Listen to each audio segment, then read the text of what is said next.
សួស្តីអ្នកទាំងអស់គ្នាថ្ងៃនេះខ្ញុំនឹងបញ្យល់អ្នកទាំងអស់គ្នាថាតើអ្នកទាំងអស់គ្នាគួរតែធ្វើ refinance ឬក៏ថាតើការធ្វើ refinance របស់អ្នកទាំងអស់គ្នា make sense ឬទេមុនចូលដល់ចំណុចនេះខ្ញុំចង់ឲ្យអ្នកទាំងអស់គ្នាយល់ថាតើ refinance ឬក៏ការផ្ទេរកម្ចីធនាគារគឺជាអ្វី refinance គឺជាការបដូរកម្ចីចាស់របស់អ្នកទាំងអស់គ្នាជំនួសឲ្យកម្ចីថ្មីដែលមានលក្ខខណ្ឌល្អប្រសើរជាងមុនហើយភាគច្រើនគេធ្វើ refinance ដើម្បីបន្ថយអត្រាការប្រាក់ឲ្យនៅទាបជាងមុនឬក៏ដើម្បីបន្ថយការបង់ប្រចាំខែទៅធនាគារឲ្យនៅទាបជាងមុនឧទាហរណ៍ថាអ្នកទាំងអស់គ្នាមានកម្ចីដែលមានអត្រាការប្រាក់ 8% ក្នុងមួយឆ្នាំហើយអ្នកទាំងអស់គ្នាដឹងថាទីផ្សារអត្រាការប្រាក់ឥឡូវហ្នឹងចុះនៅត្រឹមតែ 6% ក្នុងមួយឆ្នាំអញ្ចឹងអ្នកទាំងអស់គ្នាអាចធ្វើ refinance ដើម្បីបន្ថយអត្រាការប្រាក់ពី 8% មក 6% បានហើយផលផ្សេងទៀតដែលគេធ្វើ refinance គឺដើម្បីបន្ថយរយៈពេលនៃកម្ចីឲ្យនៅទាបជាងមុនឧទាហរណ៍ថាអ្នកទាំងអស់គ្នាមានកម្ចីដែលមានរយៈពេល30ឆ្នាំអញ្ចឹងអ្នកទាំងអស់គ្នាអាចធ្វើ refinance ដើម្បីបន្ថយរយៈពេលមកនៅត្រឹម15ឆ្នាំឬក៏20ឆ្នាំដែលនឹងជួយឲ្យអ្នកទាំងអស់គ្នាចំណេញការប្រាក់ជាច្រើនផងដែរហេតុផលផ្សេងទៀតដែលគេធ្វើ refinance គឺដើម្បីដកលុយចេញពីផ្ទះយកទៅប្រើប្រាស់ឬក៏គេធ្វើ refinance ដើម្បី remove PMI ចេញពី loan ឬក៏ដើម្បីដូរប្រភេទកម្ចីទៅជាប្រភេទកម្ចីផ្សេងទៀតដូចជាពី FHA ទៅជា conventional ឬក៏ដើម្បីដក co-borrower ចេញពី loan ដោយសារតែ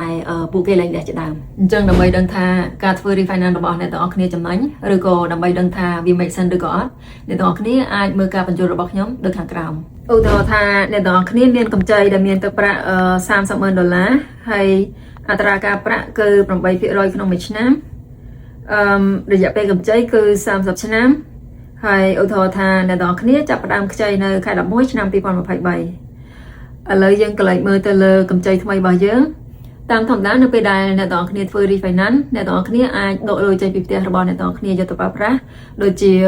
ទិញ business ថ្មីទិញ property ថ្មីឬក៏យកលុយទៅសងបំណុលដែលមានអត្រាការប្រាក់ខ្ពស់ជាដើមក៏ប៉ុន្តែក្នុងករណីនេះយើងឧទាហរណ៍ថាយើងអត់ដកលុយចេញពីផ្ទះទេគឺយើងគ្រាន់តែធ្វើ refinance ដើម្បីបន្ថយអត្រាការប្រាក់ឲ្យនៅទាបជាងមុនអញ្ចឹងកន្លែង cash out យើងដាក់ 0 ហើយយើងឧបមាថាអត្រាការប្រាក់ថ្មីគឺ6% ក្នុងមួយឆ្នាំហើយ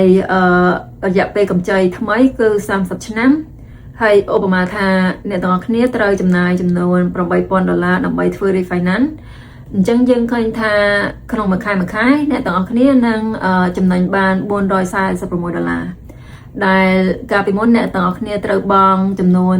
$2,201សម្រាប់ប្រាក់ដើមនៃនឹងការប្រាក់ក៏ប៉ុន្តែឥឡូវអ្នកទាំងអស់គ្នាត្រូវបង់ត្រឹមតែ$1,756បើសិនជាយើងកន្លែងមើលទៅលើ break even point យើងឃើញថាអ្នកទាំងអស់គ្នាត្រូវចំណាយរយៈពេល1ឆ្នាំ6ខែទៅបែបរួចខ្លួនបានមានន័យថាបើសិនជាអ្នកទាំងអស់គ្នាលក់ផ្ទះឬក៏ធ្វើ refinance មុនរយៈពេល1ឆ្នាំ6ខែនោះអ្នកទាំងអស់គ្នានឹងខាតដោយសារតែនៅក្នុងឧទាហរណ៍នេះយើងឃើញថាអ្នកទាំងអស់គ្នាបានចំណាយលុយ$8,000ដើម្បីធ្វើ refinance ហើយក្នុងការចំណាយ$8,000នេះអ្នកទាំងអស់គ្នានឹងចំណេញមកវិញប្រចាំខែចំនួន$446អញ្ចឹងបើសិនជាយើងយក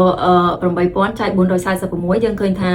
អ្នកទាំងអស់គ្នានឹងត្រូវចំណាយពេល1ឆ្នាំ6ខែទើបអាចរួចខ្លួនបាននៅក្នុង pay off period យើងឃើញថាអ្នកទាំងអស់គ្នានឹងត្រូវចំណាយពេល2ឆ្នាំ8ខែយូរជាងមុនដើម្បីបង់ប្រាក់ធនាគារ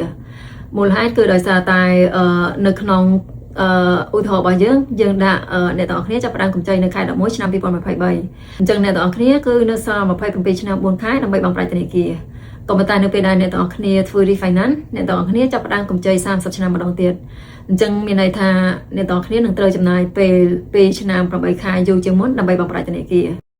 បើសិនជាអ្នកទាំងអស់គ្នាគិតថាអ្នកទាំងអស់គ្នាអូខេអត់មានបញ្ហាចំពោះអ្នកទាំងអស់គ្នាទេអ្នកទាំងអស់គ្នាអាចយកកម្ចីដែលមានរយៈពេល30ឆ្នាំម្ដងទៀតបានក៏ប៉ុន្តែបើសិនជាអ្នកទាំងអស់គ្នាគិតថាយូរពេកអ្នកទាំងអស់គ្នាអាចបដូរកម្ចីឲ្យនៅត្រឹមតែរយៈពេលខ្លីជាងមុនក៏បានឧទាហរណ៍ថាយើងបដូរកម្ចីឲ្យមកនៅត្រឹម25ឆ្នាំអញ្ចឹងយើងឃើញថា monthly saving របស់យើងបដូរមកនៅត្រឹម$300ហើយbreak even point របស់យើងបដូរពី1ឆ្នាំ6ខែទៅជា2ឆ្នាំ1ខែវិញអ្វីត្បិតតែ monthly saving របស់យើងទៅជាងមុនហើយ break even period របស់យើងឡើងខ្ពស់ជាងមុនក៏ប៉ុន្តែចំណុចសំខាន់ដែលអ្នកទាំងអស់គ្នាគួរមើលគឺតាក់ទងជាមួយនឹង total benefit នៅក្នុង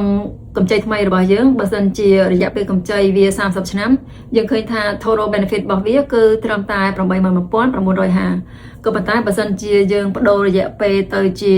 25ឆ្នាំយើងឃើញថា total benefit របស់វាគឺឡើងទៅដល់$147,980 ចង់ជម្រាបអ្នកទាំងអស់គ្នាផងដែរថាបើសិនជាអ្នកទាំងអស់គ្នាមិនចង់បង់ថ្លៃ closing cost អ្នកទាំងអស់គ្នាអាច wrap closing cost របស់អ្នកទាំងអស់គ្នាចូលទៅក្នុង loan របស់អ្នកទាំងអស់គ្នាបានក៏ប៉ុន្តែអ្នកទាំងអស់គ្នាត្រូវដឹងថានៅពេលដែលអ្នកទាំងអស់គ្នា wrap closing cost ចូលទៅក្នុងកម្ចីរបស់អ្នកទាំងអស់គ្នានោះនឹងធ្វើឲ្យកម្ចីរបស់អ្នកទាំងអស់គ្នាឡើងខ្ពស់ជាងមុនហើយ monthly saving របស់អ្នកទាំងអស់គ្នានឹងថយចុះបន្តិចហើយ break even period របស់អ្នកទាំងអស់គ្នានឹងខ្ពស់ជាងមុនបន្តិចដែរហើយចង់បញ្ជាក់ថាclosing cost តិចឬក៏ច្រើនគឺវាអាស្រ័យទៅលើ loan amount របស់អ្នកទាំងគ្នាសំណួរសួរថាតើយើងត្រូវធ្វើ refinance ពេលណាទៅល្អចម្លើយគឺអាស្រ័យទៅលើគោលដៅរបស់អ្នកទាំងគ្នាថាតើអ្នកទាំងគ្នាចង់ធ្វើ refinance ដើម្បីបន្ថយអត្រាការប្រាក់ឲ្យនៅទាបជាងមុនឬក៏អ្នកទាំងគ្នាចង់ធ្វើ refinance ដើម្បីដកលុយចេញពីផ្ទះយកទៅប្រើប្រាស់